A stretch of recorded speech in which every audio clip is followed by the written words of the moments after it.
Comment Wang Fo fut sauvé de Marguerite Yourcenar. Épisode 1. Le vieux peintre Wang Fo et son disciple Ling vagabondaient le long des routes du royaume des Han. Le royaume des Han, c'était le nom qu'en ce temps-là on donnait à la Grande Chine. Personne ne peignait mieux que Wang Fo les montagnes sortant du brouillard, les lacs avec des vols de libellules et les grandes houles du Pacifique, vues des côtes. On disait que ces images saintes exauçaient d'emblée les prières. Quand il peignait un cheval, il fallait toujours qu'il le montrât attaché à un piquet ou tenu par une bride, sans quoi le cheval s'échappait au grand galop du tableau pour ne plus revenir.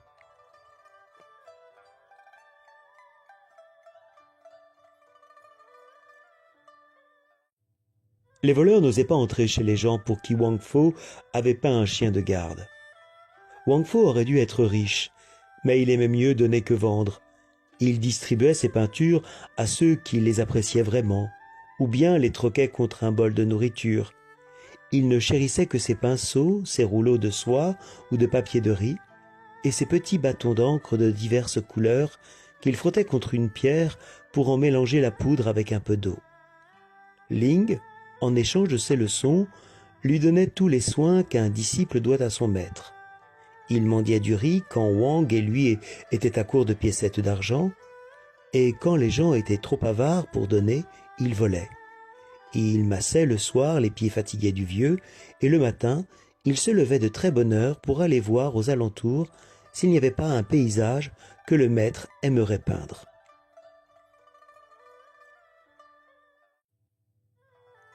Un soir, au soleil couchant, ils atteignirent les faubourgs de la capitale et Ling chercha pour Wang Fo une auberge où passer la nuit. Le vieux s'enveloppa dans les loques et Ling se coucha contre lui pour le réchauffer, car le printemps commençait à peine et le sol de terre battue était encore gelé. Ling souffrait de la saleté de l'auberge, mais le vieux s'enchantait des ombres tremblotantes qu'une maigre lampe jetait sur les murs et des étranges dessins que faisaient au plafond les traces de la suie. À l'aube, des pas lourds retentirent dans les corridors et des commandements criés en langue barbare. Ling frémit, se rappelant qu'il avait volé la veille un gâteau pour le repas du maître. Ne doutant pas qu'on ne vînt l'arrêter, il se demanda qui aiderait demain le vieux à passer le gué du prochain fleuve.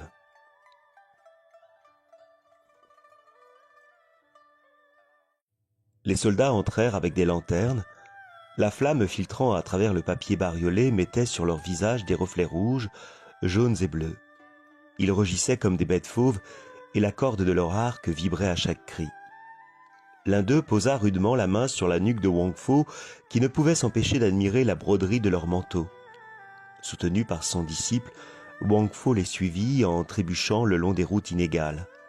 Les passants attroupés se moquaient de ces voleurs qu'on menait sans doute exécuter. À toutes les questions de Wang, les soldats répondaient par une grimace sauvage. Ses mains ligotées souffraient et Ling, désolé, regardait son maître en souriant, ce qui était pour lui une façon plus tendre de pleurer. Ils arrivèrent sur le seuil du palais impérial, dont les murs violets mettaient en plein jour un pan de crépuscule.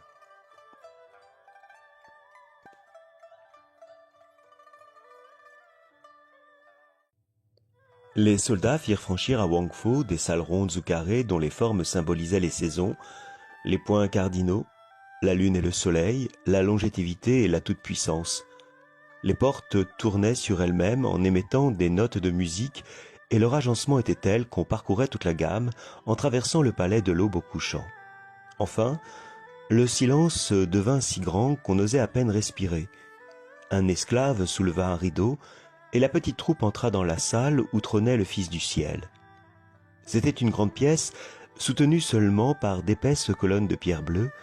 Un jardin s'épanouissait tout autour et chaque fleur de ces bosquets appartenait à une espèce rare venue d'au-delà les océans. Mais elles étaient sans parfum, de peur que les méditations du dragon céleste ne fussent troublées par les bonnes odeurs.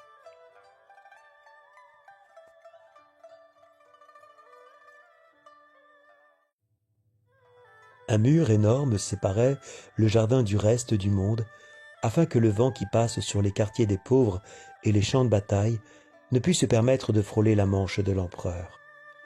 Le maître céleste était assis sur un trône de jade, et ses mains étaient ridées comme celles d'un vieillard, bien qu'il eût à peine 20 ans. Comme ses courtisans, rangés au pied des colonnes, tendaient l'oreille pour recueillir le moindre mot sorti de ses lèvres, il avait pris l'habitude de parler toujours à voix basse. « Dragon céleste, dit Wang Fo prosterné, je suis vieux, je suis pauvre, je suis faible. Tu es comme l'été, je suis comme l'hiver. Tu as 10 000 vies, je n'en ai qu'une, et qui va finir. Que t'ai-je fait? On a lié mes mains, qui ne t'ont jamais nui. Tu me demandes ce que tu m'as fait, vieux Wang Fo, dit l'empereur.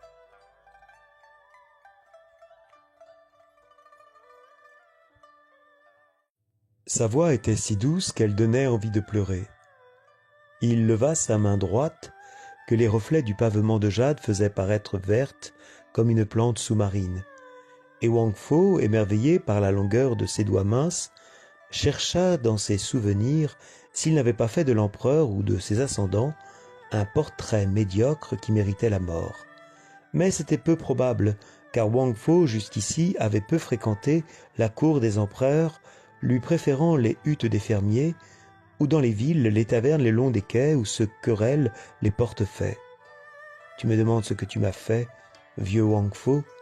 reprit l'empereur en penchant son cou grêle vers le vieil homme qui l'écoutait. « Je vais te le dire. »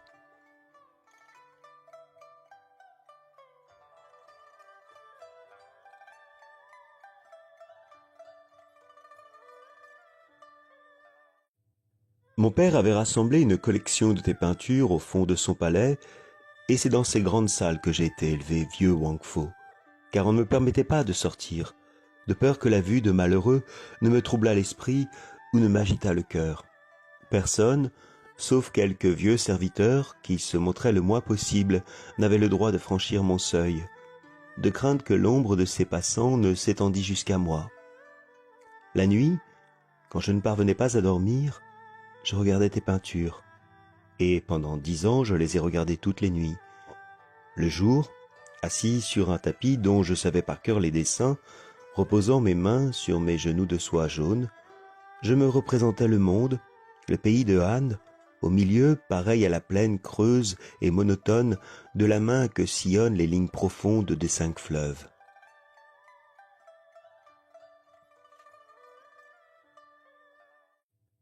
Tout autour, la mer où naissent les monstres, et plus loin encore, les montagnes qui supportent le ciel, et pour m'aider à me représenter toutes ces choses, je me servais de tes peintures.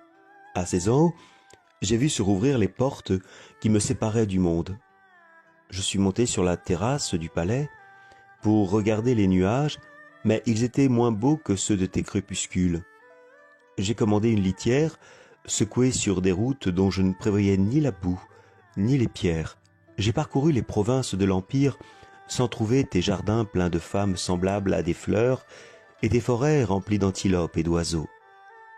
Les cailloux des rivages m'ont dégoûté des océans, la laideur des villages m'empêche de voir la beauté des rizières et le rire épais de mes soldats me soulève le cœur. Tu m'as menti, Wang Fo, vieil imposteur. Le royaume de Han n'est pas le plus beau des royaumes et je ne suis pas l'empereur. Le seul empire sur lequel il vaille la peine de régner est celui où tu pénètres, vieux Wang, par le chemin des 1000 courbes et des 10 000 couleurs. Toi seul règnes en paix sur des plaines couvertes d'une neige qui ne peut fondre et sur des champs de fleurs qui ne peuvent pas mourir.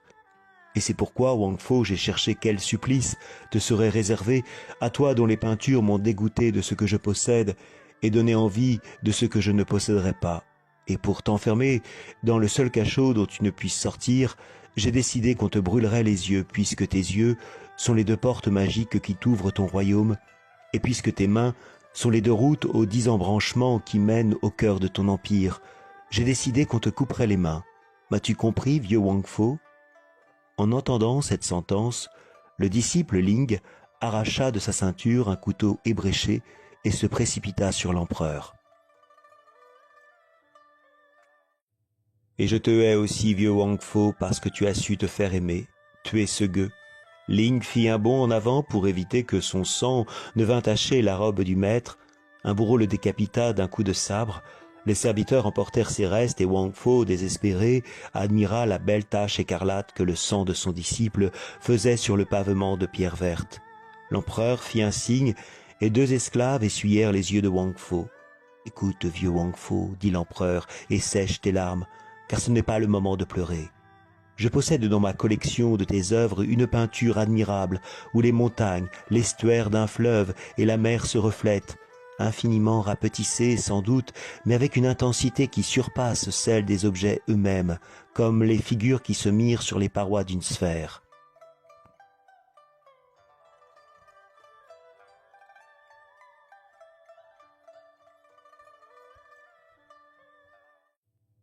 Mais cette peinture est inachevée, Wang Fo, et je veux que tu consacres les heures de lumière qui te restent à terminer ton chef-d'œuvre. Tel est mon projet, vieux Wang Fo, et je peux te forcer à l'accomplir. Si tu refuses, avant ton supplice, je ferai brûler toutes tes œuvres, et tu seras comme un père qui a vu mourir avant lui toute sa postérité. Sur un signe du petit doigt de l'empereur, 2 esclaves apportèrent respectueusement la peinture inachevée où Wang Fo avait tracé l'image de la mer et du ciel. Wang Fo sécha ses larmes, il sourit, car cette petite esquisse lui rappelait sa jeunesse. Il choisit un des pinceaux que lui présenta un serviteur et se mit à étendre sur la mer inachevée de larges coulées bleues. L'esclave, accroupi à ses pieds, broyait les couleurs. Il s'acquittait assez mal de cette besogne, et plus que jamais, Wang Fo regretta son disciple Ling. Wang Fo commença par teinter de rose le bout d'un nuage posé sur une montagne. Puis il ajouta, à la surface de la mer, de petites rides qui ne faisaient que rendre plus profonde sa sérénité. Le pavement de jade devenait singulièrement humide, mais Wang Fo, absorbé dans sa peinture, ne remarquait pas qu'il travaillait les pieds dans l'eau. Le frêle canot grossi, sous les coups de pinceau du peintre, occupait maintenant tout le premier plan du rouleau de soie. Le bruit des rames s'éleva soudain dans la distance, vif et cadencé comme un battement d'ailes. Il se rapprocha, remplit toute la salle, puis cessa, et les gouttes tremblaient immobiles, suspendues aux avirons du batelier. Depuis longtemps, le fer rouge destiné aux yeux de Wang Fo s'était éteint sur le brasier du bourreau.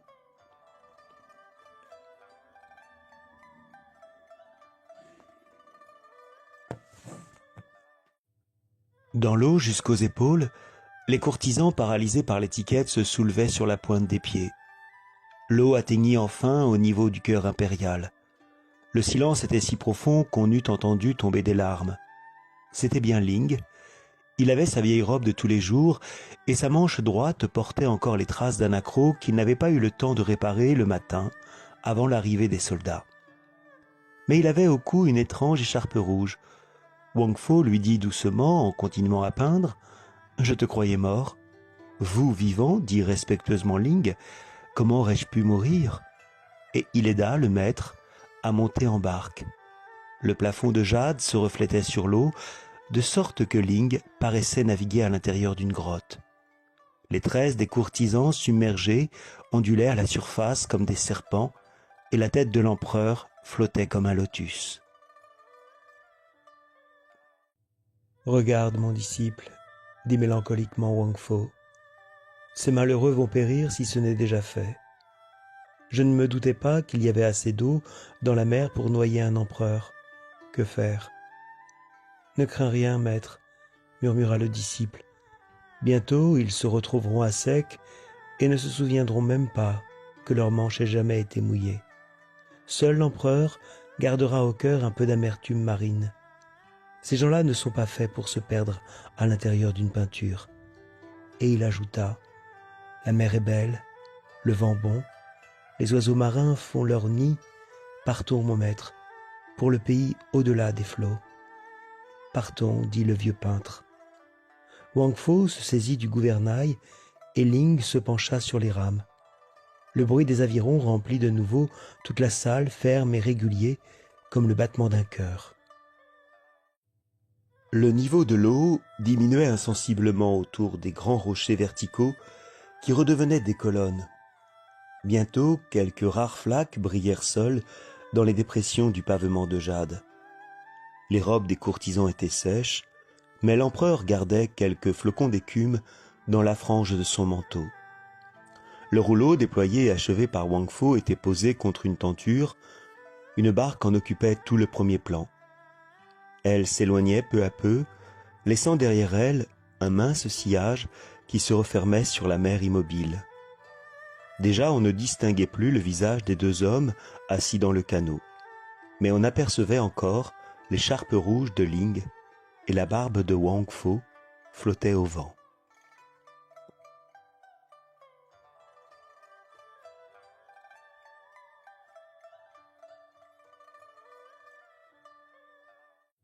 La pulsation des rames s'affaiblit, puis cessa, oblitérée par la distance. L'empereur, penché en avant, la main sur les yeux, regardait s'éloigner la barque de Wang, qui n'était déjà plus qu'une tache imperceptible dans la pâleur du crépuscule. Une buée d'or s'éleva et se déploya sur la mer. Enfin, la barque vira autour d'un rocher qui fermait l'entrée du large. Le sillage s'effaça de la surface déserte, et le peintre Wang Fo et son disciple Ling disparurent à jamais sur cette mer de jade bleu que Wang Fo venait d'inventer.